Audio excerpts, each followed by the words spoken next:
Welcome to the Stand Up Australia podcast. Stand Up Sits Down with a contrarian look at the mainstream narrative.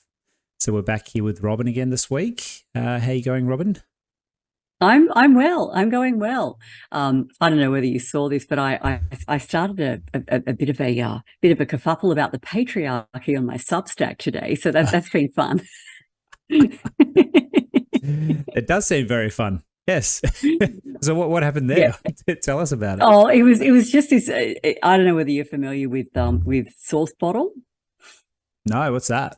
It's basically okay. So Source Bottle is this place where journalists or other media hosts, podcast hosts, whatever, post what are called call outs. So they're writing a story and they want input from, I don't know, a doctor or a real estate agent or whatever. And so this individual posts a call out asking for so I got to get the wording right because it's just hilarious.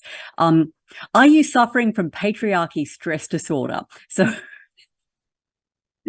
I just thought this was absolutely hilarious. And so I just screenshotted this call out and put it on my Substack. And anyway, it's really quite entertaining. If you want to go and have a look at my stack and read some of the comments, some of them are just plain funny, and others are kind of engaging with the subject matter in a reasonably serious fashion. So that was just my bit of light entertainment for the day. I just thought it was hilarious. Patriarchy stress disorder. There's a new one. Well, that's the good thing about the internet, isn't it? You got a bunch of different opinions, and some you don't agree with, some you do, but at least it makes for entertaining viewing or reading. So Wildly entertaining, I yes. must say. Yep. That was the highlight of my silly day. Well, I have to go and have a read of that. And your Substack again. What's the address? People want to read this. The address of my Substack is robintutor.substack.com. Nice and easy to remember. I got to put that in the show notes. I don't think I have the last few times, so I'll definitely be doing that this time. Slipping there.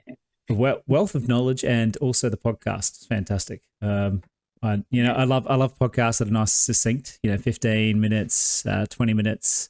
And yours are always around that sort of like 10 to 15 minute mark generally, and you break things into sort of parts. I've had a few longer ones that are like 30, 40 minutes, but mostly they're kind of short and sweet. Yeah. Yeah. Full of information too. And I do like the way you can break it down. You do sound quite sciencey, but at the same time, it's very easy to understand.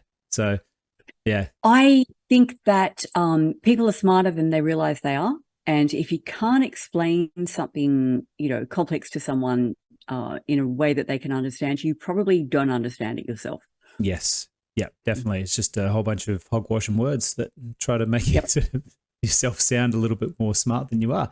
Ignoring people with BS. Definitely. There's plenty of that going on, especially in the academic world. I remember that when I was studying at university. I'm like, these books they're kind of like just a waste of paper. I feel like they could have written the same thing in a quarter of the space of the book. 100%. Absolutely. Academic writing. So much of it is like that. And literary criticism, a lot of literary criticism is like that. It's basically impenetrable. But yeah, all the neo-Marxist ideologies, your anti-colonialism and your intersectionality and your various 67 stripes of feminism, they're impenetrable. I mean, no normal person can actually read that, and no normal person would want to. Let's be honest here. Yeah. Unless they want to figure out how to cure their patriarchal stress disorder, but I honestly don't think they'll find many answers in those writings. No, I can imagine the people that are actually reading that sort of stuff don't really have many funny bones in their body, so they probably wouldn't find that very funny. We were chatting about Billy Connolly before you hit the record button, and I like one of Billy Connolly's gags was like, "How many feminists does it take to change a light globe?" That's not funny. And it's still not funny, Robin. No, it's not. And I miss Billy. Anyway, we better get on with the show. What do you think? Certainly we will. We'll get to some news then, eh?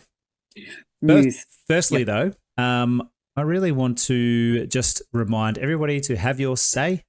There's another thing we're going to be discussing tonight too, which I think is really worth sort of writing into your local member of parliament about as well, which we'll get to at the end of the podcast. But yeah, once again, if you missed how to do this, there is a brief explanation, about half an hour with me and Katrina, which was posted last week. And I'm not sure if you went into this on the webinar the other night. I didn't actually get to watch the webinar yet. Yeah, So we did a live demo. So Katie actually walked Dr. Duncan Symes through the process, on screen of clicking on the button and then filling in the details and choosing, from one of the drop-down items or your own ideas and filling it in. So it really, it's as simple as anything like this could be, without having it written for you. And it's counterproductive to have it written for you, right? Because if politicians get just form letters, they ignore them. Yeah. If they get different letters from people that say different things, then they pay attention to that because, I don't know, I guess they assume that people actually care enough about the issue to write their own letter.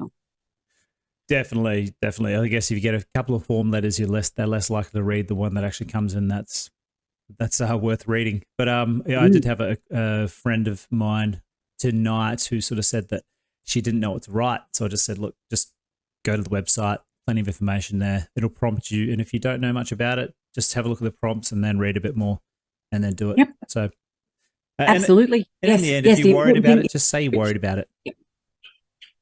Yeah. Yeah. If that's all you got. They're not going to read long letters anyway. So keep it short and sweet. I'm worried about the threat to our sovereignty. I'm worried about, this provision or that provision. Again, the prompts are right there.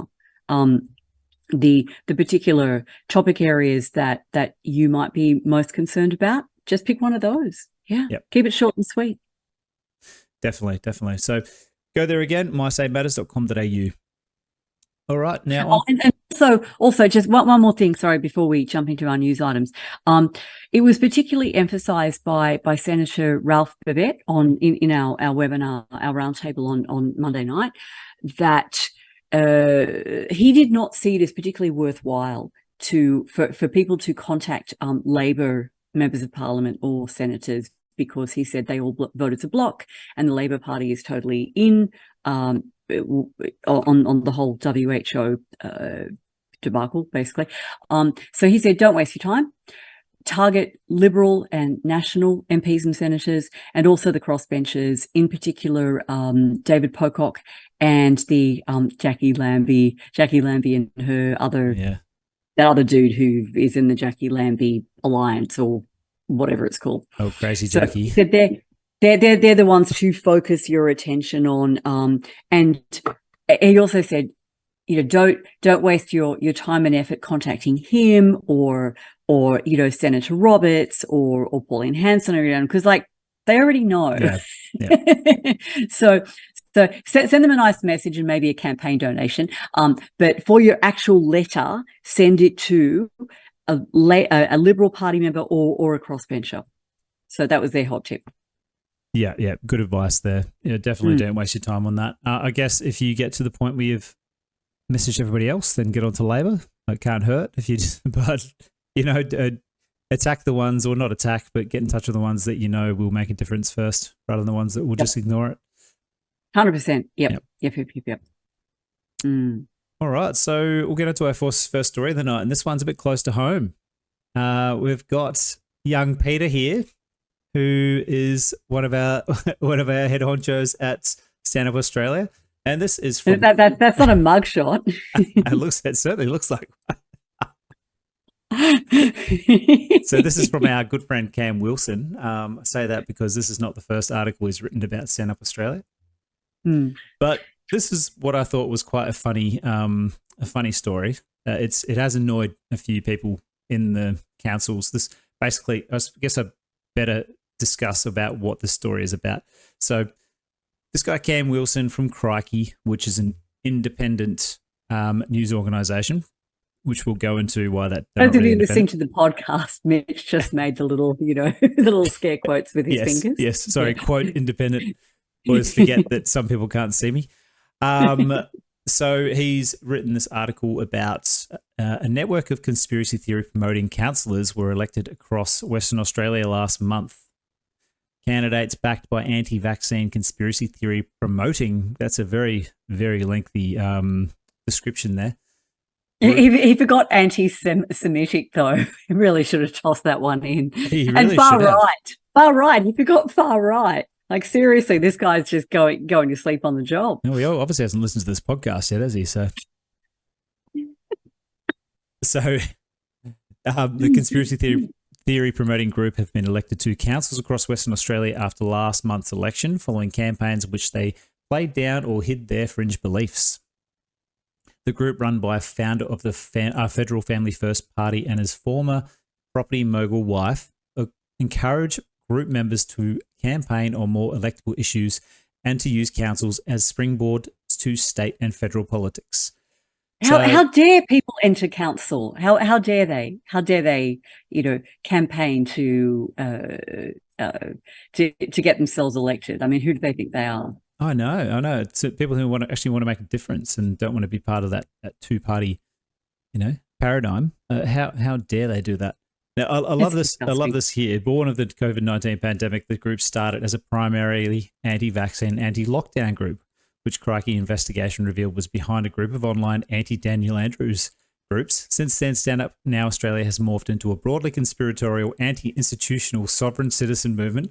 I don't know about the sovereign citizen part, but man, this is a serious piece of investigative journalism, isn't it? Our mate Cam, he did a journalism. He did a journalism. Well done, Cam. He actually says I've looked at his LinkedIn profile before, but I actually don't have LinkedIn, and I'm not going to get it. I did, but I deleted it a little while ago. But he actually proudly says it on there. He investigates conspiracy theories as part of his job for Crikey. So some of its recent campaigns include opposing an Indigenous voice to Parliament, Australia's proposed digital ID system, and the World Health Organization's international health regulations. And so, who in their right mind could be opposed to any of those issues? I mean, seriously, what is wrong with these conspiracy theorist, far right, anti-Semite? See, Cam, I just made your job easier. Next time you write an article, just throw in those, those ad hominem attacks too, because that's what real journalists do. Definitely, definitely, real journalists go with the crowd. So I think this is a really interesting article. Not from one because we've already had this one written about Ruby and Peter back in 2021, also by Cam Wilson. So he seems to have a bit of a hard on for Peter and Ruby, but is he a stalker? I really think he is. It's annoyed a few councillors who came into these councils being elected. I think personally, and this is just my opinion alone, I think they should wear it with a badge of honour, because I think this is the case of any news is good news when it comes to this sort of stuff. And I say this because shortly after this, some people got in touch with Stand Up Australia from Noosa. This is the Noosa People's Council, who actually had never heard of us before. So this has been really good advertising for us. So thank you, Cam. So they said, hey, can you help us get elected? Yeah. We see how good a job you did over in WA. Can we have a strategy meeting? This is brilliant, isn't it? Yeah. And it's kind of like if you're annoying, let's just say if you're annoying the right people again, here's my air quotes. If you're annoying the right people, you're definitely doing good work. You certainly are. You can actually annoy them enough, they're going to give you space in their paper, in their publication. They're not exactly an enormous publication, but any news is good news. Yeah, 100%. Yeah, I wonder how many people read that Crikey article and thought, that sounds interesting, I'll look them up. And yeah, I mean, sure, there are going to be people who say, oh, damn conspiracy theories. Well, I don't know. They're probably never going to be interested anyway, so who cares? But there might still be a remnant of people who read. Who are the people who read Crikey? Like, what is the demographic breakdown of people who actually read Crikey these days? Yeah, I'd say it's the ones that are they're sort of a little bit too special to read The Guardian. They're a special kind of lefty that, really believes that, they're probably The Guardian's a little bit too advertisement back for them. So they really want that hard-hitting, too mainstream, independent journalism. So they're going to go to Crikey instead. Mm. And if you look at the comments on that thing too, it's that explains it perfectly. But I didn't read the comment section. Comment section is usually the most interesting part of any article. Yeah, there were some good comments. Not on this one. I think it was the other one here. No, nothing on here. Hang on. Ooh. Ready comments are temporarily unavailable. Okay. Website upgrade. That's interesting. Yeah. There we go. All right. Maybe they had a few bad ones that they didn't want. But I highly recommend people, if you do live in Noosa, go check out these guys, Noosa People's Council at noosapeoplescouncil.org. Looks like they're doing some great stuff here. And I think you're going to see a lot more of this going on, where people are starting to take over these local councils. You see it quite a lot in the States now. The States, a lot of people taking over the local councils. The sheriff's departments are starting to get a lot of teeth over there. And I mean, all through COVID, you saw that in the States too, didn't you? The sheriff's departments were like, no, we're not going to do this. We're not going to do that. Yeah. The constitutional sheriffs basically said, no, we're not enforcing that law. And if you arrest anyone for these bogus laws, well, I won't put them in the county lockup because this is not a crime. So yeah, they have enormous power, those constitutional sheriffs in the US. We don't have, like, our power structure is not nearly as decentralized here, but the whole idea of running for council and making a difference in your local area, really, like this, pick it up and run with it, people, because you're far more likely to get yourself elected to council than to kind of, wiggle your way into pre-selection for, like a state seat or let alone a federal seat. Definitely. If you really want to get into those seats, so you can make your way up there. I know right here at the moment, we've got the local Brisbane City Council mayor race, which is starting to take off, and it's pretty interesting because Brisbane's the biggest city council, I think one of the biggest city councils in the world, but it's definitely the biggest in Australia. And it's never knew that. Yeah, it's as big as like a state, like some states around the world. So because they have the whole of Brisbane City, and then it goes all the way down to where we are, which is right on the beach, and then I think it goes west a fair bit too, and then all the way just before Moreton Bay. So it's a massive amount of land they do. And you're not used to that in Melbourne. There's like, you might have sort of like 5 or 6 suburbs, but here I think Brisbane City Council's, 20 to 25, maybe even 30 suburbs. That's just off the top of my head. But there's all sorts of crazy stuff going on there. The Greens have sort of said they're going to tax people for if they raise the rents. So they're going to tax landlords and raise the rents on them. They're going to tax the landlords if they raise the rent, I think by 650% of their land tax. They're going to have to pay more. And you may think this is just a council, but it's got some teeth, especially in a council like Brisbane. So the more people we can get to these councils to override these sorts of maniacs like the Greens, who have no chance of getting in, I don't think, with those sorts of ideas. Thank God for that. Yeah. Yeah, but that just shows you how possible it is. We've got people in Western Australia. Let's get them everywhere. So what do you think of the prospects of getting a I'm probably going to butcher its name because I don't speak Spanish, but getting a Javier Milei, the Rothbardian, like the Austrian economist who just got voted in as president of Argentina. What do you reckon the prospects of getting a true, like, Austrian school economist in as Lord Mayor of Brisbane are? Next to nothing. Damn, that's a shame. Have you been to Brisbane lately? No, not for a while. I tend to avoid it. Yeah, it's like a little mini Melbourne. Yeah. Yeah. That's just sad. That's super sad. Yeah.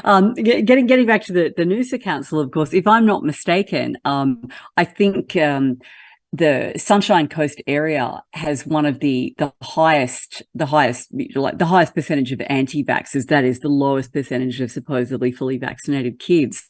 I think they're pretty much on par with New South Wales, Far North Coast. Yeah, so it doesn't surprise me that they've got a People's Council. There's some, I suppose, spirit of rebellion that has located itself around the Sunshine Coast. So good on them. Yeah, I mean, it's a beautiful place, outdoor living. People Yep. like to grow their own food. They like to live outdoor lifestyles, the Yep. barefoot lifestyle, Yep. and the same in northern New South Wales. At the Mhm. moment, we're deciding where we're going to move to in the next couple of years, and it's either up there, up Noosa Mhm. way, or down to Mullumbimby way. So, Yep. yeah, Yep. Yep. Yep. Yep. yeah, either Lot one of will be a bit of a win. similarities between. Yep, definitely. But I just wanted to just quickly go through Crikey here, just before we go into our next story anyway. So Crikey say they are independently funded, but the truth is they are not. They were, hope my highlights have held up. So Crikey may be small, at least in relation to the Murdoch monstrosity. So this is last year when they had a tiff with Lachlan Murdoch, and Lachlan tried to sue them, and they tried to crowdfund because they are independent, so they need to crowdfund. But this article here from the independentaustralia.net sort of puts that to bed. It says, at least in relation to the Murdoch monstrosity, it is neither independent nor poorly funded. In fact, it's majority owned by a multi-millionaire and backed by two media barons. So it's Crikey was purchased by former editor of the Sydney Morning Herald, Fairfax Media, Eric Beecher, from former Liberal Party staffer Stephen Mayne for $1 million in 2005. Now, that's not a hell of a lot of money, but... No, it's not. No, but Crikey, Eric Beecher took over Crikey after selling his rather small print publishing outfit, Text Media, in 2003 to Fairfax Media in what analysts called a sweetheart deal. Beecher managed to convince Fred Hilmer, the then new CEO of Fairfax, who had absolutely no previous media experience, to pay a whopping $64.7 million for Text. Hilmer was on the buying spree. His plan to buy up all of Fairfax's smaller competitors, as if that would eliminate all competition. So he then bought Crikey.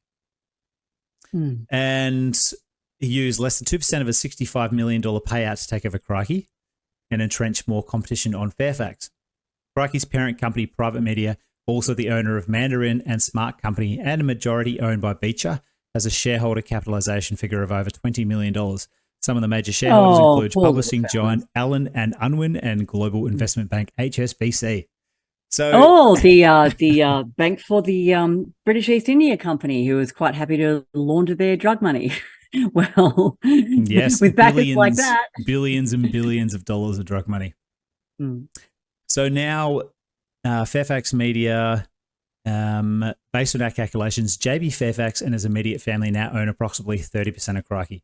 So they're basically owned by Fairfax Media now, with help from the big banks and a bunch of other smart investment companies, blah, blah, they're blah, blah, independent. It's like when you read a Guardian article and you get to the bottom and it says, please, wait before you go. You've read this many Guardian articles and we need your money. I'm like, what? Aren't you getting enough from Bill Gates? F off. Yeah, how about he gave him like millions of dollars, didn't he? Oh yeah. But they're independent. They truly are independent. And the money that they take from Bill Gates, it doesn't affect their reporting at all. At all. Yeah, not one little bit. They're as independent as the TGA or the RBA, basically. We know how independent they are. Very independent. Very independent. Yeah. Privately owned independent. That's sort of independent. Was the TGA like 96% funded by contributions to the? Was it 96 or 97? Marianne DeMasi did that great that great analysis that was published in the BMJ on the amount, the percentage of funding the TGA, the FDA, the Canadian, the UK, and the European medicines agencies get, and the TGA had the highest percentage of funding from the pharmaceutical companies of any drug regulator in the world. And I don't know why I'm smiling about that. I mean, it's just like, if you don't make a joke of these things, you just slash your wrist. Or listen to Leonard Cohen, which is very similar. It's crazy, isn't it? It's absolutely crazy, because I think we were talking, was it me and you talking quite a few months back now about the advertising laws in the States, about how pharmaceutical companies can advertise and how that's bad. Yes, direct-to-consumer advertising, But I think it's even worse. Brand name. I think it's even worse what happens with the TGA, because you don't know you're being advertised to. At least with the advertising in the States, you're being advertised to, so you can go. That's right. It's an ad. Like it doesn't pretend not to be an ad. With the TGA, they paid the TGA, and then the TGA will say what's supposed to be like independent and not advertisement. And you don't know you're getting advertised to. So no wonder there's such a big problem with drug abuse in this country. You know, opioid crisis and people on medication they shouldn't be on or didn't have to be on. Absolutely. But it's all safe and effective. Oh, yes, it is. But we digress. But the next story we have is to do with Big Pharma. And this is an absolute cracker. And I did send you this audio clip earlier in the week, which I found was just insane. Disturbing. Absolutely disturbing. I actually cut this up as well, and I sent it to one of my favorite podcasts called No Agenda, and they played it and got clip of the day, and they were just absolutely gobsmacked by it. So, well done, done, Mitch. So we're gonna have to play that in a sec. But so this is Australian actress Mel Stewart, who suffered a massive stroke caused by AstraZeneca jab. So Mel Stewart from Brisbane is taking legal action against AstraZeneca after suffering a massive stroke caused by their vaccine. The Australian actress' career is in tatters after she suffered a massive stroke caused by the COVID vaccine. Stewart is taking legal action against the pharmaceutical company after a life-threatening stroke left her unable to work. Stewart, 42, was living in London when she had the jab in May 2021. She was enjoying a successful career and had starred in the musical Kiss Me Kate in Belfast before the pandemic hit, where she received standing ovations for her performance. Staunchly pro-vaccines, Ms. Stewart was keen to get her jab, even corrected a volunteer who had mistaken her for someone younger. So this is an interesting line, and you'll see why in a sec, because I got a pretty outrageous theory when it comes to this story. If she was younger, as you would remember back then, the younger people got the Pfizer jab, and the older people got the AstraZeneca jab. Yes. Okay, so now, actually it says here, the British government had just recommended that people under 40 do not have the AstraZeneca jab due to a suspected link with the blood clotting disorder. Now I'm going to jump to this clip, which was from the Christmas show on TNT. Now, it's a good show. Chris is a little bit daft a lot of the time. It's not quite over a lot of the stuff that comes on, but at least he has people on. And he talks. Let's just say he's a little limited in his grasp. He is, but he does have some cracking interviews on. I think that's because it is online and it's on a right wing sort of libertarian network. So, but yeah, I'll just play it and it speaks for itself, really. The Big Pharma vaccine maker is being sued for tens of millions of pounds in a test case or mass tort action, depending on your continent, brought by the British family of one person allegedly killed by the Oxford AstraZeneca vaccine and another who was brain injured, allegedly as a result of the same vaccine. 80 others are co-joined in the case, including Australian-born West End actor Mel Stewart. The 42-year-old suffered a devastating brain bleed and has a titanium plate to protect her skull from emergency surgery after receiving the AstraZeneca vaccine in southwest London in April 2021. I'm joined now by her husband, Ben Lewis. Ben is also an actor, but has given up his career to be by his wife's side in what must be the greatest challenge of their lives. Yeah, Mel had a significant stroke caused by two clots in her brain. Mel had a bleed on the right-hand side of her brain, the left-hand side of her brain, excuse me, and that's resulted in her having speech difficulties. She suffers from what is known as aphasia and apraxia of speech, which is basically a breakdown in the communication between the brain and your speech. Mel also has significant right-sided deficits, as is common with lots of strokes. Mel has limited use of her right leg. She can walk with the assistance of an orthotic device, and her right arm has very little functional movement at all. We are pro-vaccination, Mel and I both are, but we completely respect everyone's right to choose. That is not the issue at play here. Tens of thousands of particularly older people were dying in care homes throughout the UK. When we came to get our vaccines, the way it was in the UK is that you did not have a choice as to which one you were given. It was dictated by age. Mel was 6 months over 40 at the time, so she was offered the AstraZeneca vaccine, which was Mel could have got an alternative vaccine if she'd been under 40 years old, but she wasn't given a choice. And we just feel like, yes, the vaccine saved and helped lots of people, but we feel like it is incumbent on the government to take care of the few people who fell through the cracks and whose lives have been devastated for, as you said, Chris, for doing the right thing. Okay, now ready for the kicker. Have you kept up to date with COVID-19 vaccination boosters? We have, Chris. My wife received a Pfizer vaccine. People may be gobsmacked at that. I'm gobsmacked. She, as I say, we've always had to put our faith in the experts. By the time we got the Pfizer vaccine, it's very clear that that's a highly effective vaccine with none of the risks that the AstraZeneca had. So she got that one in hospital, which was necessary because the hospitals were full of COVID when she was in there. And we're actually going for a booster next week, and I'd encourage everyone to do so. Yeah. Yeah. What do you even say? What do you even say? Like, so what's your theory? I have a theory. I want to hear yours first. All right. So this is Ben Lewis. This is his Wikipedia. Quite an accomplished actor. I'll emphasize the word actor. So it's a great talent, pretending, to be someone for money, isn't it? It certainly is. Look, I've got a couple of theories. I think speculatively, I think this guy is let me put it this way.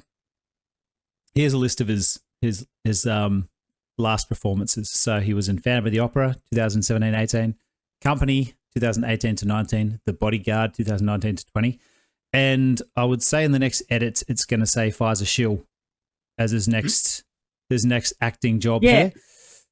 Yeah. Now I'm not sure if Ben's a willing shill. I think my whole theory on what's that? True believer. I think he's a true believer. Yeah, I do. I really do think he's a true believer. I just don't. Trust the experts. I've never been a big one for the whole paid actors, having paid actors doing these sorts of things. I think it's much more believable when you just scope out the people that you know will say things. And I believe that this AstraZeneca lawsuit in the UK, because this is all to do with that, I believe this is going to be, I believe this is going to go places. And I think AstraZeneca is going to be raked over the coals for it. And the reason they AstraZeneca under the bus, Yep. because it makes Pfizer and Moderna look better. Yeah. And what he was saying, the Pfizer is safe and effective and it doesn't have the problems of the AstraZeneca. Oh, really? Taking a look at the VAERS reporting lately, Ben? Yeah, it's mind-boggling, isn't it? Absolutely mind-boggling. It certainly is. So whether or not this guy is a paid shill or not, I don't believe he is, but it doesn't really matter in the end because the result's going to be the same. AstraZeneca is going to be blamed for all these problems. I suspect you're right. I don't think you even need to pay these people. I think they just have a set of beliefs which are the right and proper beliefs for people of their type, of their class, of their social station, of their occupational group, or however it is that, like, whatever group identity they take on, and whatever beliefs that group has, well, that's the belief that they have because they are of this group. Yeah, definitely. And we all see it. The people that are really sold on it, it won't matter what happens. This is a perfect example of that. You can have your wife almost killed, disabled, struggling to speak, struggling to walk, and you still say, go out there and get it. If only she'd got the Pfizer one, this wouldn't have happened. Well, maybe that wouldn't have happened, but, pick your side effect from all the other catastrophic things that have happened to people who got the Pfizer shot. How about your wife going to bed one night and then not waking up in the morning? Because that's happened a lot. It certainly has. Yeah. I mean, even just today we went and picked up something off someone off Facebook Marketplace, and they were moving because the husband has got sick overnight with septicemia, and just like, oh, that's interesting. I said, I said he was sick, and I just said, oh, do you mind me asking what happened? And that came up, and I was just like, yeah, well, there you go. There's another one. Another one. Yep. Yep. See it everywhere. Another coincidence, you mean? Yes, another coincidence. A lot of it about these. And this is as we have the new Parola hit, which is the deadliest strain since the very, very deadly Omicron. Wasn't that a one-hit wonder back in the? No, that was my Sharona. It wasn't my Parola. My Parola. No, it wasn't that. It was definitely my. The Knack. That was the name of the one-hit wonder band. Yeah. So the masks are back. Is that a diverse enough, photograph for you?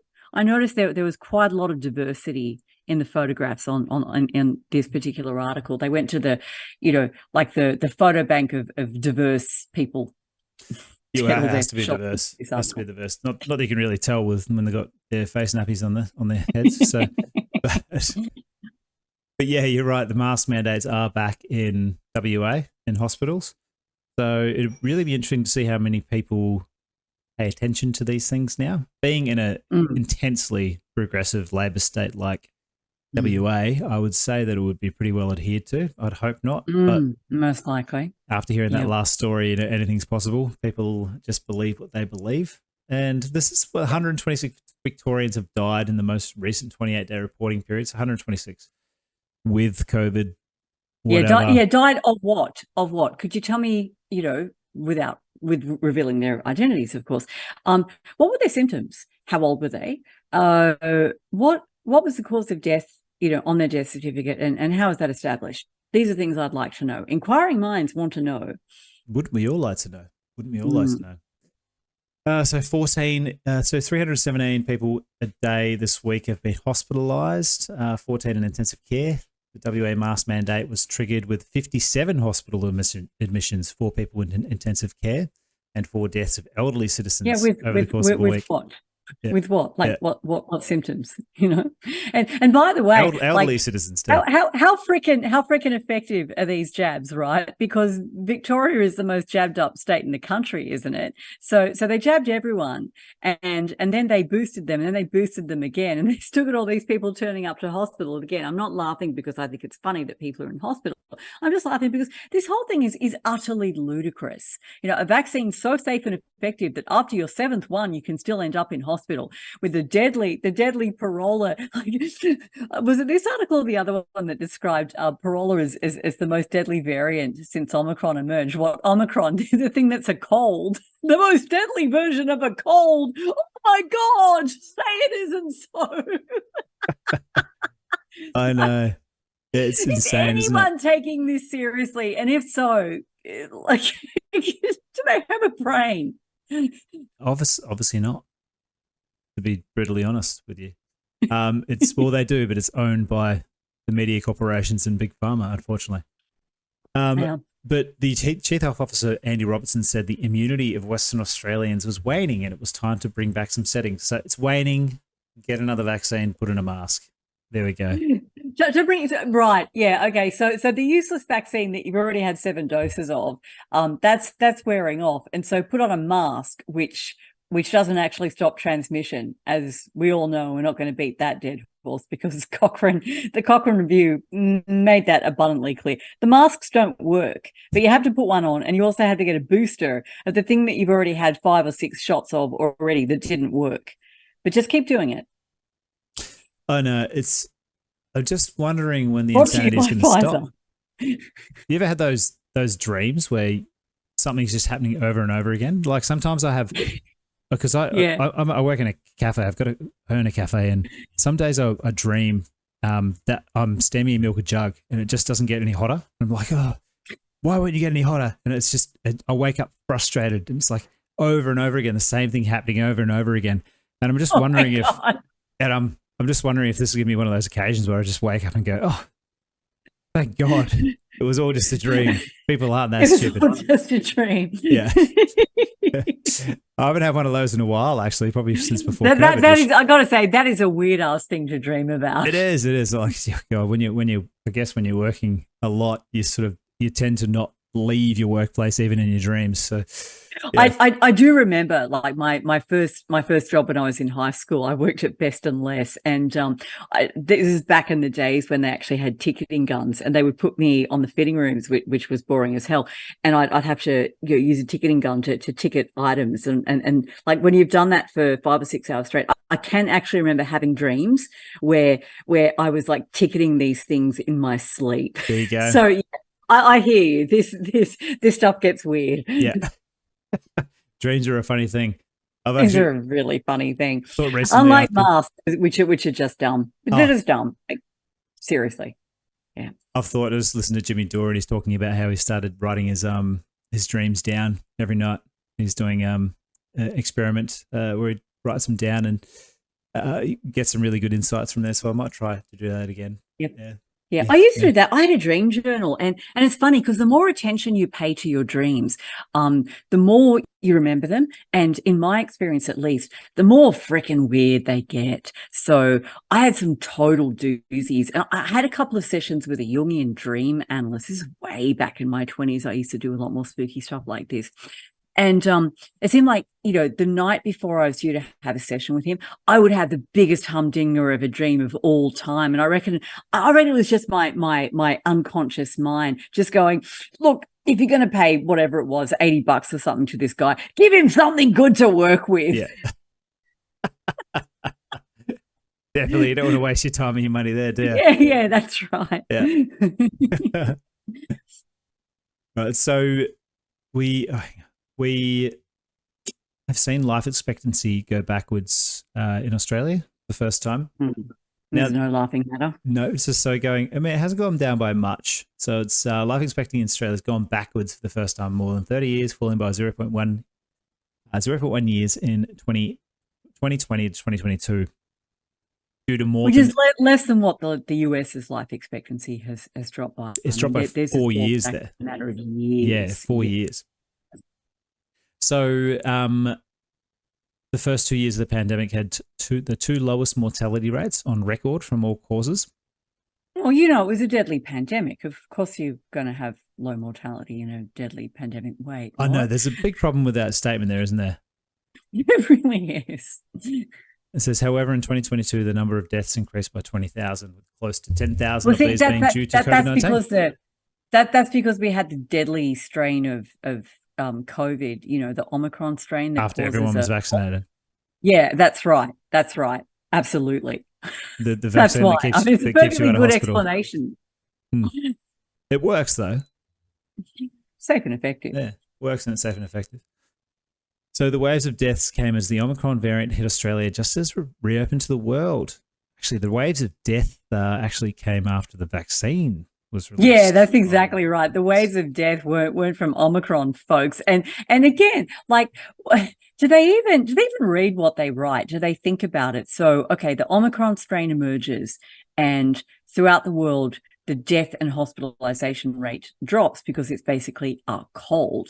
And yeah, everyone's been jabbed up the wazoo by then because, Omicron hit Australia, it was late. It was very late 2021, December, if I remember rightly.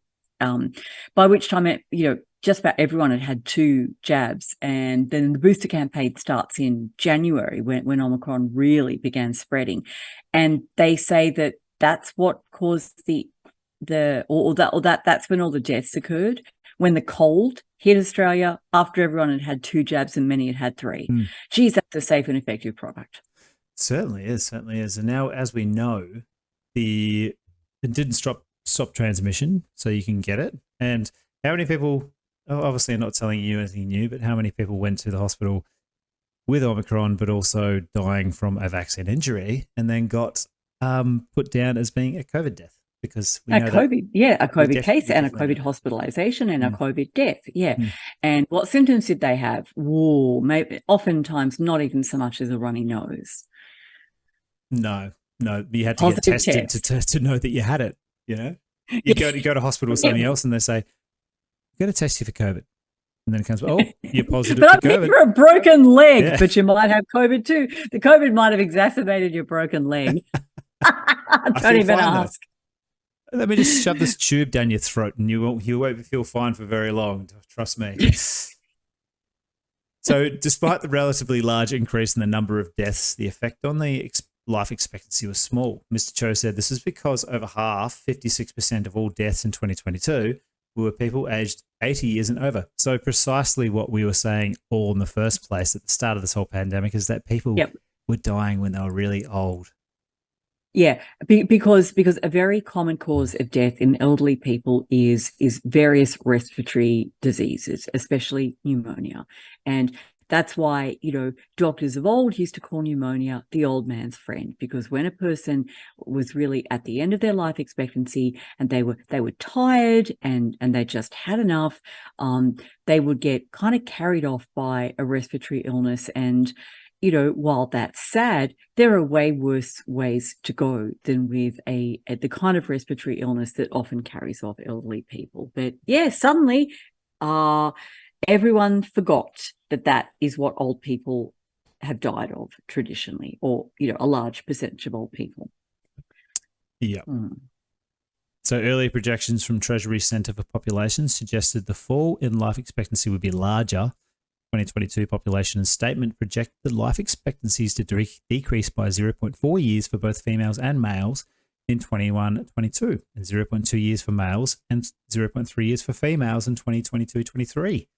Despite slightly lower life expectancy in Australia, it's still higher than before the pandemic and continues to be one of the highest in the world, ranked third behind Monaco and Japan. Because like every other country jabbed up, every other long-lived country anyway jabbed up its citizens too, so don't worry. Yes, and let's not talk about everybody else's life expectancy going down. Like you said, the US, 4 years. Japan's gone down. All these countries have gone down. They've all gone down. And there's a little graph you can see here. If you're listening, we've gone from just before the pandemic, we were sitting at around 85 years. We went to 85.4, and now we've gone down to 85.3. So in the last couple of years. But it is falling again. Whether that's a natural thing or not, we don't believe it is, obviously. We'll see what something has happened when you see this sort of steady trajectory over time where life expectancy is just edging up and edging up and edging up, and then something makes it turn around. If you've got half a brain in your head, you should be asking the question, what caused it to turn around? Especially since during the first 2 years of the deadly pandemic, life expectancy continued to go up. Yeah, it certainly did. And as you can see here with the ABS, Australian Bureau of Statistics, you just see these shocking graphs here. Excess deaths still climbing, still above the average. When these will fall down, who knows? It looks like it's a little bit better than it was last year, but still not great. So I'm really surprised those numbers are as low as they are, going down by 0.1. And we'll just remind you too that those stats are only till 2022. So they don't include this year. Yeah, because the ABS is always, it takes a while to gather these stats, although I think they have been dragging the chain perhaps a little more than usual. And they don't include the ones that are still at the coroner as well, do they? Yeah, that's right. That's right. So this clip was only from a year ago. And when was this? So exactly 1 year ago. So, and this talks about how life expectancy is going up. 8-month-old Scout McTaggart is off to a lucky start. The latest figures show combined male and female life expectancy has risen in Australia to more than 84 years. We've moved up from 6th to 3rd in the world. Tiny Monaco is number 1 at more than 86 years, followed by Japan. I feel very blessed to live in Australia, and I'm very glad to be raising a child here.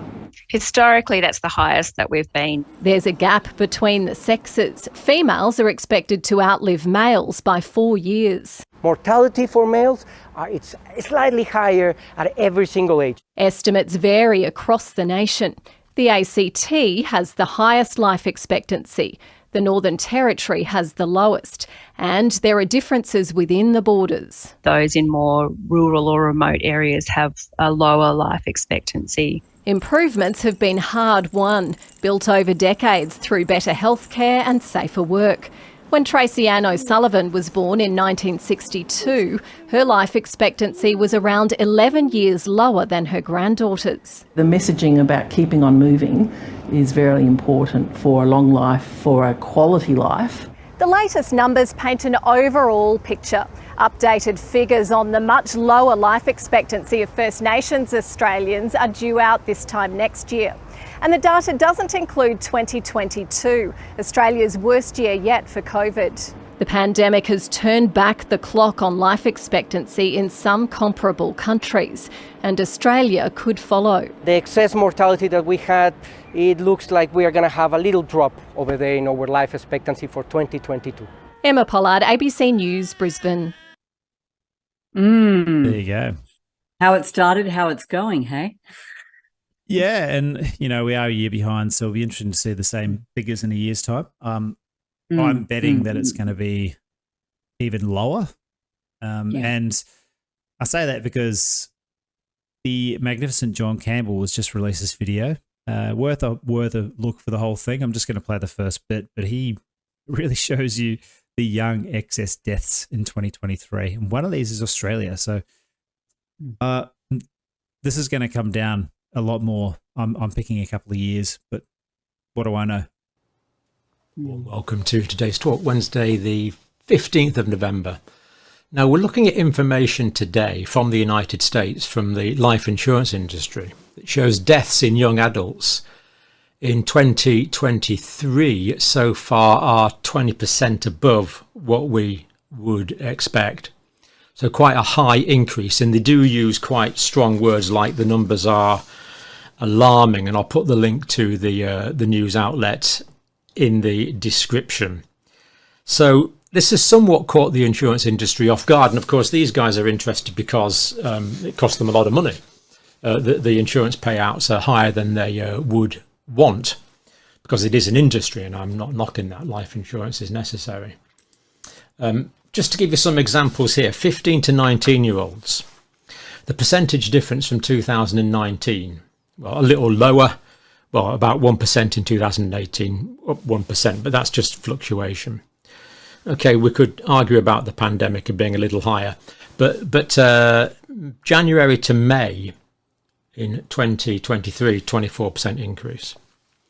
30 to 34-year-old age group, again, the difference from 2019, and again, January to May, 23% increase so far for 2023. It's persisting. 40 to 44-year-olds, percentage difference, again, 2023 so far, January to May data, 25% increase. And it just seems incredible to me that this is not at the top of the political agenda and the mainstream news agenda. Now, the article doesn't give too much extra information, but causes of death show increasing cardiac mortality in all ages. COVID-related causes declined in 2022 and, of course, are now low in 2023, thankfully. Others rose, particularly stroke, diabetes, kidney and liver disease. And concerningly, the Society of Actuaries poll, they seem to think that this is going to increase or carry up. The death rates are going to be higher in 2025 and 2026. So quite an overall pessimistic picture, really, from American life insurers there. Now, I'm going to go on and give some detail from two sites in the UK. This is the Office for Health Improvements and Disparities, and then we'll look at something from Our World in Data. And again, we see that the increase in deaths is across all the age groups. So this first slide is excess mortality in England by age, and the age here is 0 to 24. The zero line is along there. Dark is less deaths than we would expect. The lighter blue above the line is more deaths than we would expect, and we see that they've been higher in 2022 and into 2023. Anybody listening, so the graph shows basically, so this is the UK now he's looking at, isn't it? So, and the vaccine was released when there? Was it in January 21? The rollout began in mid-December, but it was very limited. It was basically just old people in nursing homes. What I find fascinating is that throughout 2020, mortality was below, there was negative excess mortality, right? They had 0 less to 20. deaths This is 0 to 24. again, Yeah. in the deadly pandemic. Deaths were below expected, and then so you see January 21. And that's where it starts spiking up. Yeah. And there's still a few months where it's below expected, but there's just this steady increase until you get to where we are now in late 2023, and almost all the months have excess mortality. It's definitely getting worse. This is people aged under 24, so 0 to 24. Yeah. It's definitely getting worse, as you can see on there. It's just it's really accumulating. Yeah. Significantly. And more light blue above the line. What's that? Yeah, I was just going to say, because you've got a couple of different, I suppose, types of death. You've got the immediate, the cardiac related ones, which are, quite literally just taking people out, taking them out while they're at the gym, taking them out while they're sleeping. And then you've got the slower burn ones, like these, well, still relatively fast, but slower burn, like these turbo cancers. Yeah, so you've got the fast kill and you've got the slow kill, and so even though I don't think many people are especially in that age group, that they're not having any more injections at this point, but some of them who seemed like they were getting off without side effects from their first 1 or 2 or 3 shots, they're now getting turbo cancers. Yeah, or other types of illness that just come on in a flash and wipe them out. Or they've started, running or a sport because they've put on a bit of weight over the last 3 years, and then gets them. You've seen it. Yeah, that silent heart damage that they really didn't have any clue that they'd sustained. Yeah, that gets them.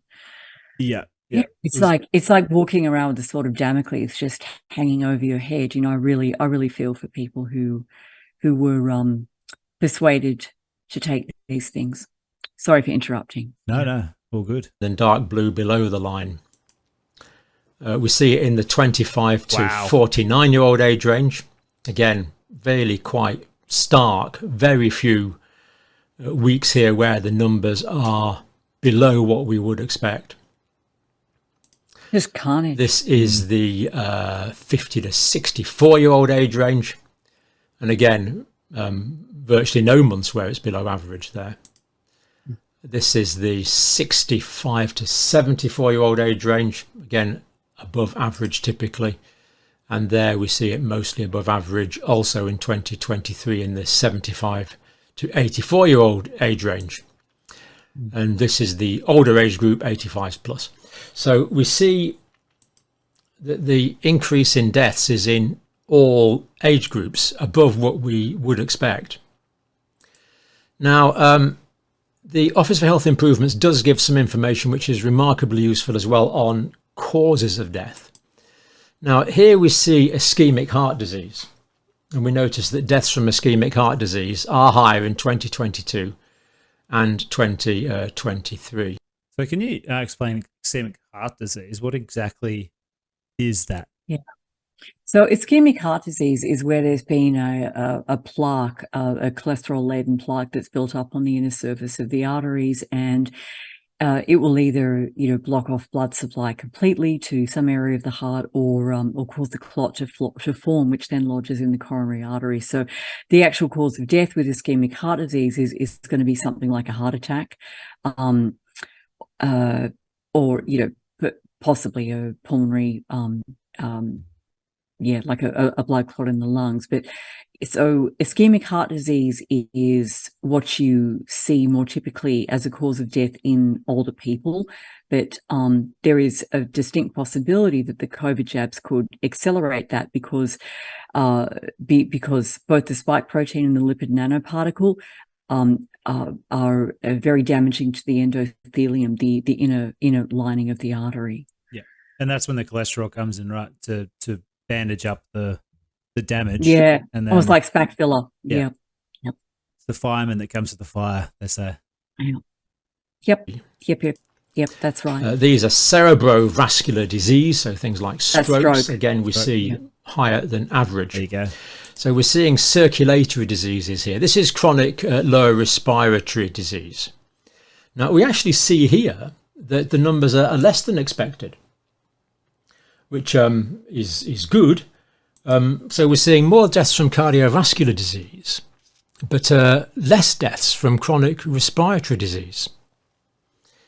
So that's Must be interesting, that's isn't definitely COVID.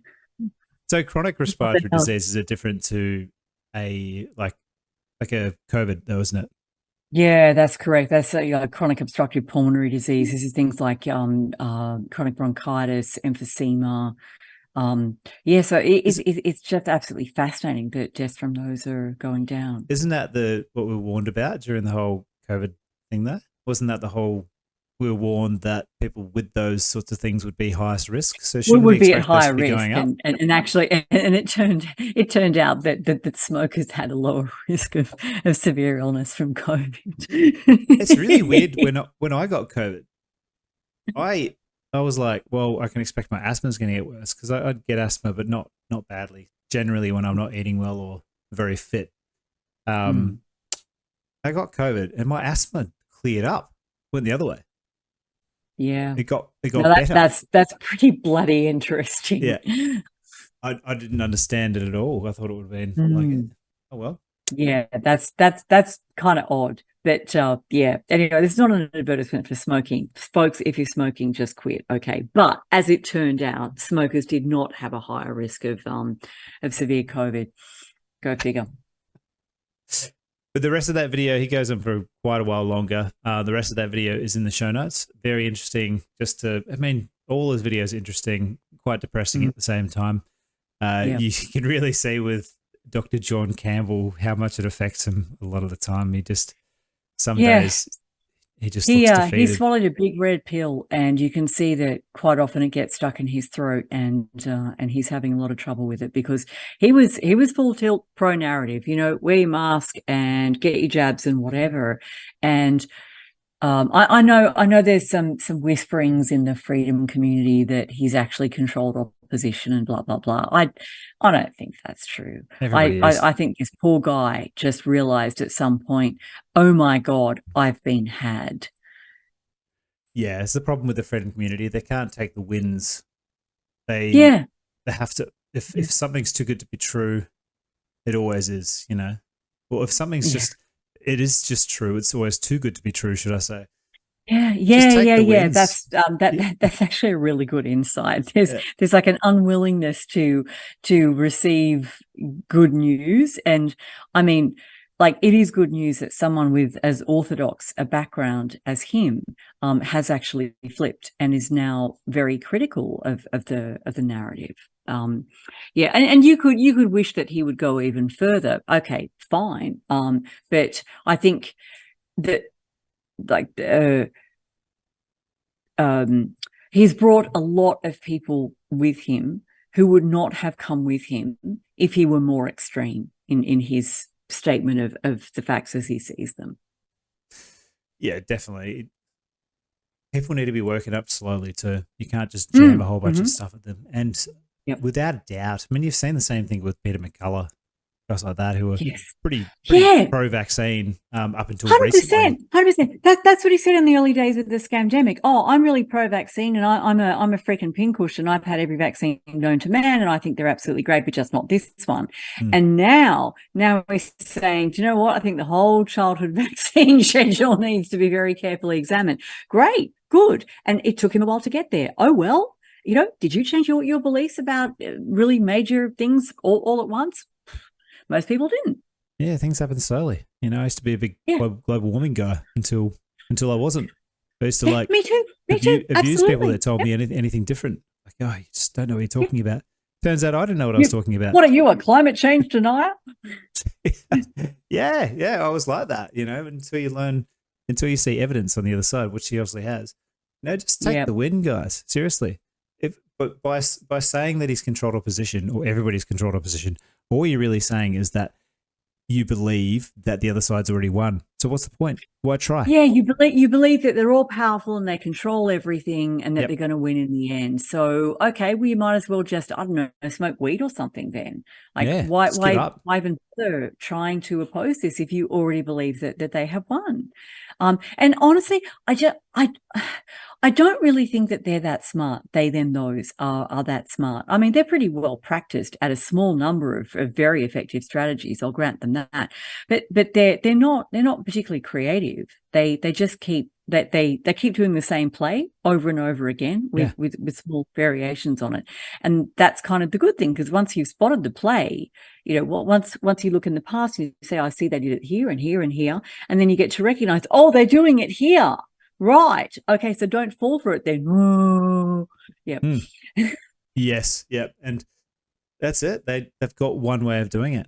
They don't have another way of doing it. Easy to spot now. Very easy to spot. Yes. Yeah. Easy to spot, so you they're won't not get that smart. sucked in. Let's not give them that much credit. No, they're not that smart. Good at using people, but I don't know. I consider it much smarter to learn to cooperate with other people, so that you work toward an outcome that more people are happy with. Because, man, it takes a lot more energy to suppress dissent and to like keep everyone else down than it does to work with them in a constructive way to achieve outcomes that everybody, or you know, that most people are reasonably happy with. Yeah, you're right. Yeah, use that rather than sort of, like you said, trying to keep people down. And you're right, it's a lot less effort and a lot more fun. It's a lot of energy, a lot more positive. And honestly, just work with people. it's why, like, if you look at the kind of classic is it like the classic dichotomy, I suppose, in dystopian visions? You've got the Brave New World version where everyone's just freaking drugged out of their minds, and so they go along with things because they're constantly more or less stoned.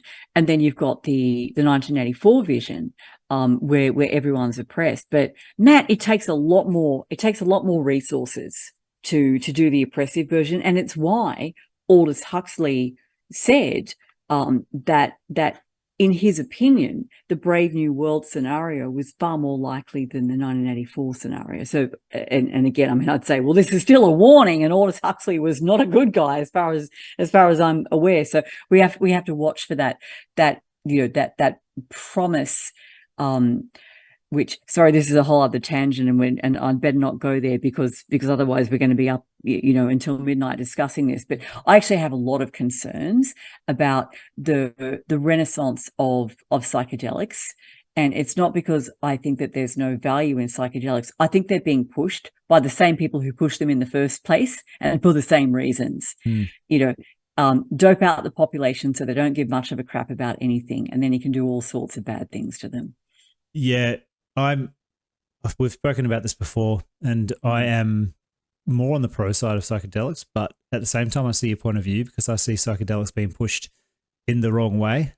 That makes sense. Yep. They're pushed to, I guess, to further your career, used as microdosing, so you can be more creative for the economy. And there's that. But also they're very heavily pushed because the effect that they often have on people is that they have this sense of oneness, right? Okay, so that sounds wonderful and great, but that can also be used as a tool to push collectivism. Yeah. In other words, when you're all in this state of oneness, then anyone who's sort of delivering a message that says, nationalism's a bad idea, like, yeah, we should all be one, yeah, world government, world Well, it was the start of the religion. leftist movement really back then, wasn't it? So yeah. Mushrooms told me that we should all be one under this one world government. So that's my concern. Anyway, you sound like you've read big old tangent. You sound like you've read a bit of Jon Erwin. Have you heard of him before? No, I haven't. Yeah, was a big psychonaut back in the day.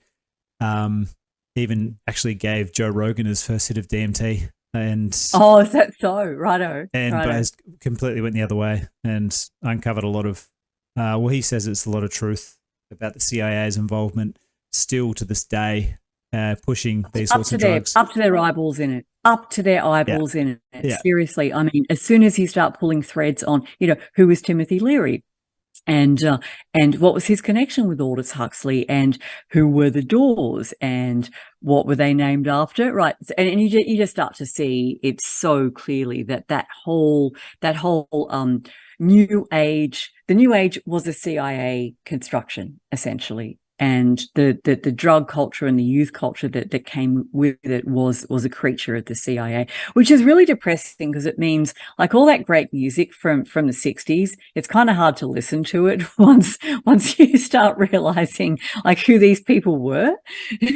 So that's sad.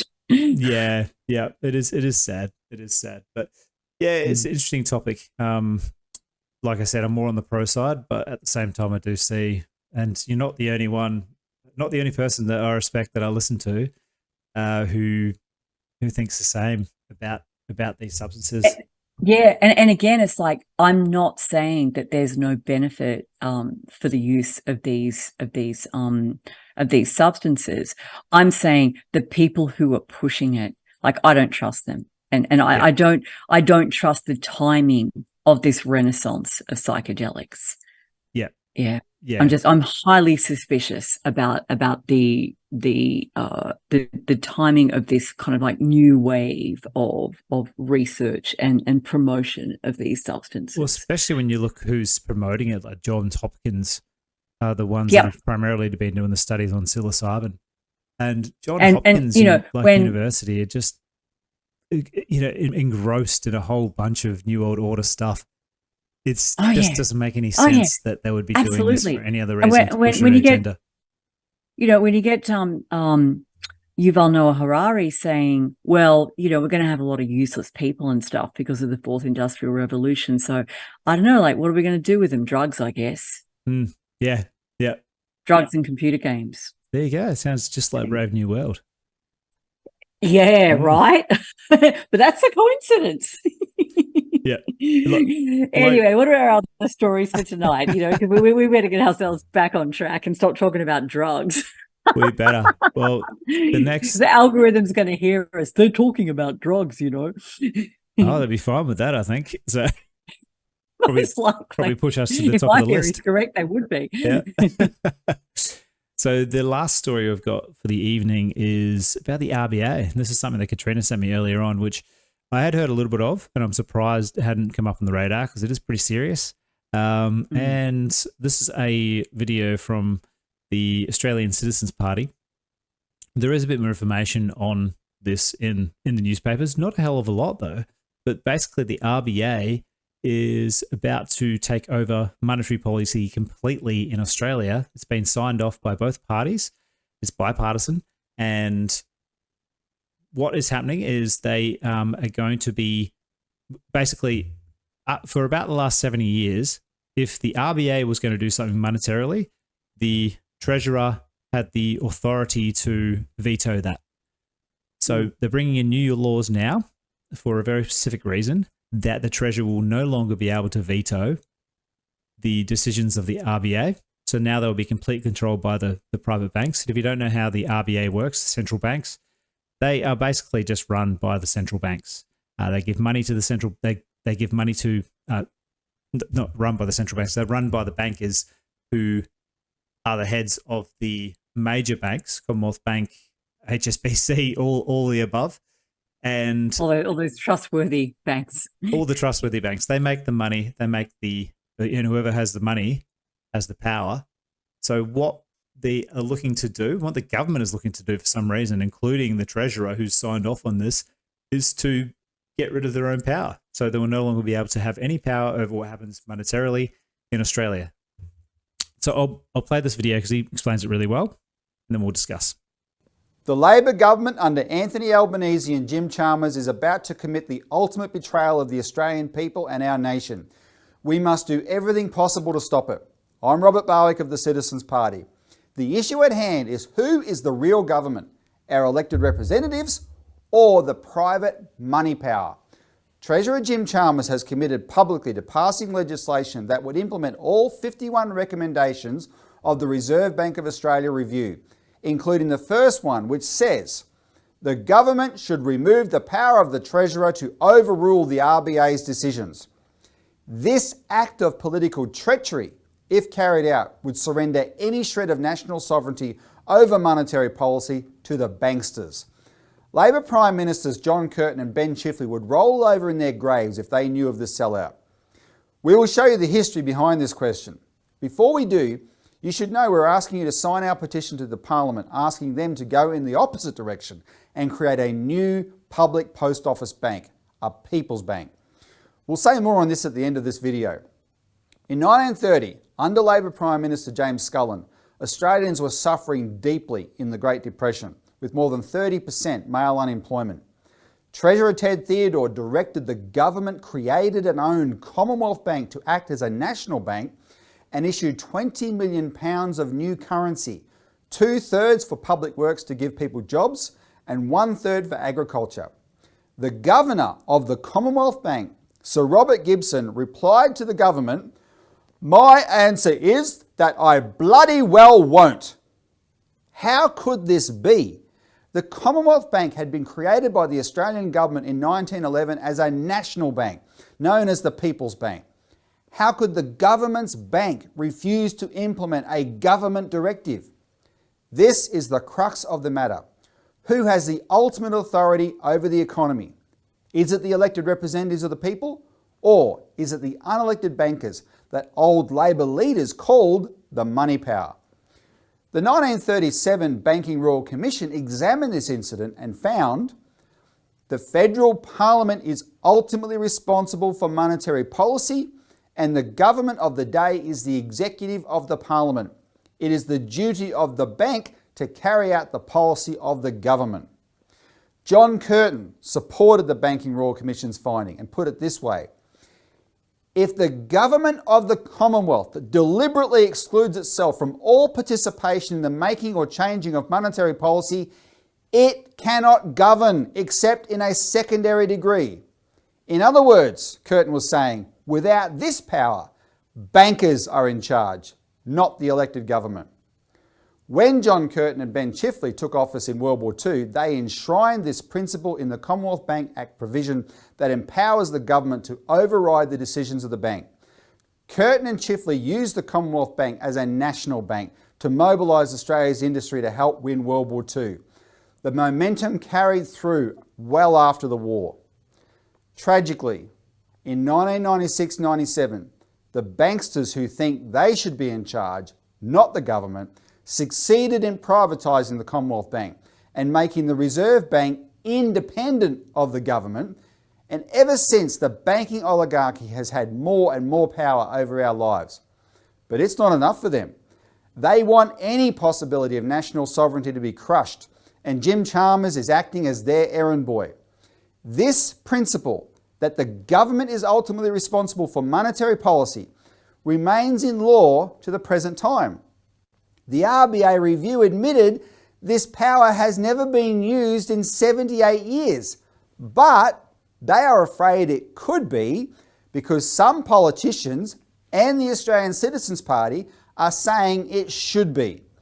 During the last few years of financial turmoil, some senators have been asking questions of the RBA during Senate estimates.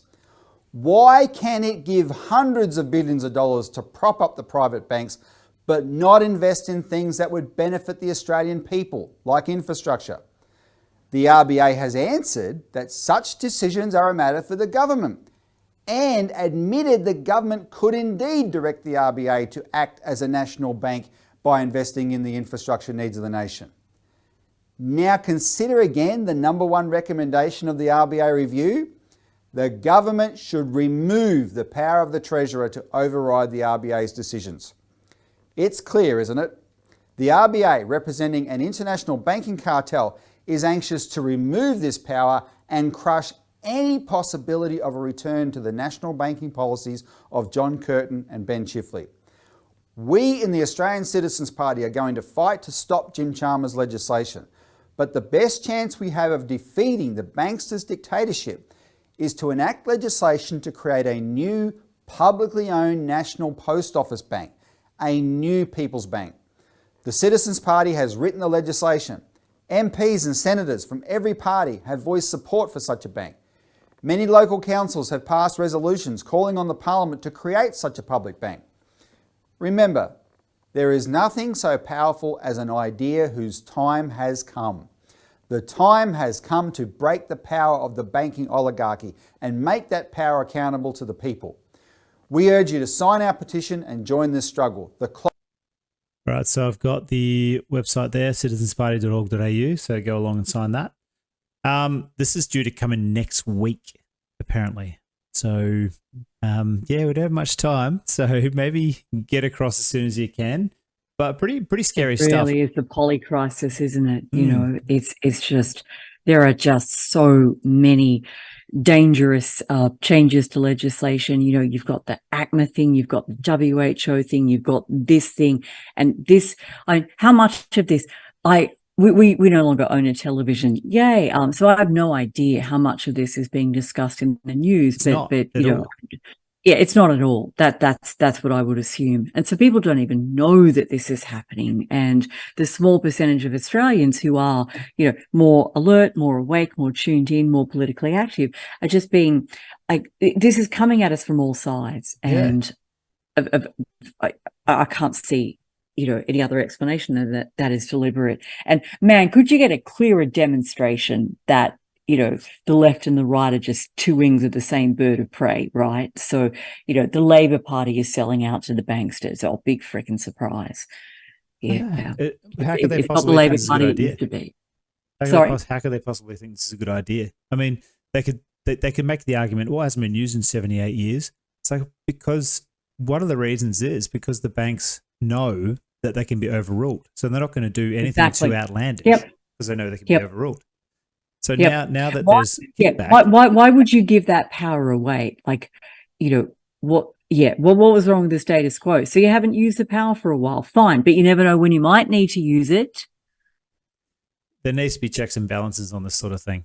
Obviously, the bank's not doing much for us because this is an article from Macro Business. And it's Unbeatable Elbow sets third world record for plunging living standards. And as you can see here, real household gross disposable income per capita is negative 5.1%. We're the worst in the world, out of developed countries, that is. Norway is next on minus 4.4. We've got Australia has lowest rental availability amongst its peers, 0.9%. Yeah. Canada's 1.4, and we always hear about how bad Canada is. And then you've got inflation entrenchment ranking. So 100 is most entrenched, we're at 78, and that's 10 more percentage points than Britain at 68. And then we've got house debt servicing costs, which we're also leading in. We've got 10% there. And employment data, we are getting to the point of where we were during the financial crisis after 2008 up to 2012 there. So, it's not looking good. And at the same time, we've got net Australian overseas migration is just phenomenal. 520,000 in the last year alone, which is pushing up all of these other factors. You're going to wonder why people actually want to come to this country anymore, really, if this is going to be how it is. So the bank's not doing anything for us, and it's going to get worse if we give them this power. So I'm perplexed why both sides of the government would think this would be a good idea. Stupidity. I think the answer is very clear. They totally don't see themselves as serving us. I mean, we are not their constituents, and I assume that's getting through to people. You know, we elect them supposedly to serve us. That's not how they see themselves. It's actually something that Senator Babette said in our roundtable on Monday evening, that he is a very, very new senator. You know, one of the things that really struck him was just how many of these people have been in Parliament for 20, 30, 40 years. And he said after they've been in there for a certain number of years, they forget what it's like to be a normal Australian, to have a job, you know, or to be running your own business. And they don't identify with us at all anymore. They identify with this particular, you know, the ruling class that they see themselves as being part of because they have become part of that ruling class. Yeah. He's pretty impressive guy, old Mr. Babette, isn't he? Yeah, he is. He is. I'd never really seen that much of him before, but man, he's on it. Yeah, yeah. I see a bright future for him, and I think he's well, I would say, particularly after hearing what he had to say on Monday evening, that I think it's way past time for there to be term limits. We need term limits. This whole idea of the career politician, this has to end. People should be limited in how long they can serve, and I don't just mean consecutive terms. I mean like the total time spent as either an MP or a senator. It should be limited, because the longer they spend in there, the less they have any notion of serving us, the electorate. You know what they say: the people that want the power are precisely the ones that shouldn't have it. So that's right. We really need that to be the case for our leaders, and we really should be having more and more people that don't want to be in power. Yeah, whether it's some sort of nomination for everyone, a bit like jury duty, where we all get nominated to do it. People who kind of go, look, I mean, it's my duty to serve my country and try to make things better. I'm going to get in there for 4 years or 8 years or whatever and do my best, and then I'm going to go back to my family and my community and running my business and whatever have you. We actually have made it, not we, but the powers that shouldn't be, have made it far too attractive to be a career politician. It's a very attractive way of life for these people who, let's face it, generally lack the competence to run a business of their own, or to rise to any position of authority outside of government, where failing upward is a way of life. That should be your degree in such, as have a bit of life experience first before you get in. Your university of life, you need to have had 10 to 20 years out in the wild, having your own business or working for someone else for that 20 years, and then you can get into politics after that. Because you just see it too much. Like someone like Daniel Andrews, for instance, he was in the party from, I think he sold hot dogs outside a nightclub and probably sold other stuff outside the nightclub, to be honest. But he did that when he was sauce. Till he's about 21 years old. And then after that, he was part of that Fabian socialist part of the Labor Party after that, from that time forward. So it just does not make sense to me. And it's made even worse now, because in times like this where you've got so many concurrent crises going on, people have less and less time for that democratic process, because they're more worried about putting food on the table, and rightly so. 100%. So all these not little things, these are all massive things. We've got 3 massive things right now going through Parliament. And who's got the time to do all this shit? Who's got the headspace to be able to get around the complexity of each of these issues, to get themselves informed, and then be able to intelligently communicate their concerns to their MP? Like, who does have the luxury of time to do that? I certainly don't. Yeah, just keeping us busy with other stuff, and then we'll end up in a country we no longer recognise or even like. So we're already well on our way there. We certainly are. We certainly are. And as we usually say at the end of the night, on that happy note, we will finish off this night's discussion. But on that happy note, yeah. Okay, should we see if we can come up with some better news for next week? We often say that. Well, we did have one good news story last week, didn't we? So okay, we'll try to come up with at least one good news. We had a reasonably good news story at the start as well. The problem is there's so much going on. That's true. I mean, the fact that Crikey actually considers it a worthy use of their screen inches or whatever to try to do a hit job on Peter and Ruby. I mean, it's like, okay, good. So that means they're making an impact. Definitely. So thanks for the free advertising. Thousands of dollars worth of free advertising there. I hope you don't send us a bill, but it was very effective. So thank you. What was his name again? Good on you, Cam. Good on you, Cam. You did a good journalism. Just send him this podcast just so he knows how grateful we are. Oh, be proud of yourself. All right. So we'll see you all next week, hey? Oh, guess what day it is today, just before we wrap up? The 22nd. Yeah, which is the how many years since JFK was killed in Dallas? Oh, really? It's the 60th anniversary. Wow. Yeah. 60th. And they still haven't released all the files. Can you believe it? No. Still so many classified documents. The most amazing thing about it is some people still believe the magic bullet theory. I know. So people still believe a bullet can, change course in midair and go through someone three times. So and then emerge on a stretcher intact and not deformed.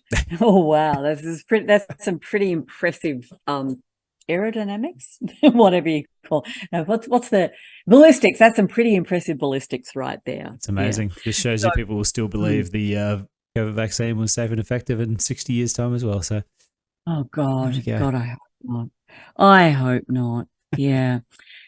Anyway, think how different the world would have been if JFK had not been assassinated. I'm not saying the man was a saint. Of course he wasn't a saint, but I think he was on a pretty interesting trajectory in terms of backing, independence movements throughout the world and generally being an advocate for peace. So yeah. Sad to think of, the world that we could have had. Anyway, so on that happy note, we'll catch you all next week, hey? Definitely. So long. Okay.